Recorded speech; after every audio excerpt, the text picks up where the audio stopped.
Queridos filhos, hoje a minha oração com vocês é pela paz.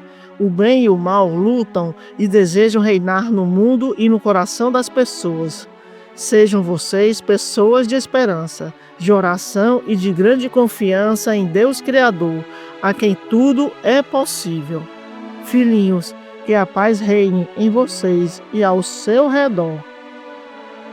Mãezinha querida, queremos cultivar a paz em nossos corações e com todos aqueles que estão ao nosso alcance. Vem, mãezinha querida, dai-nos a paz serena do teu Filho Jesus, que, através do teu amor, possamos também radiar esta paz aos nossos irmãos. Amém. Rainha da paz, rogai por nós. Iluminai, Pai.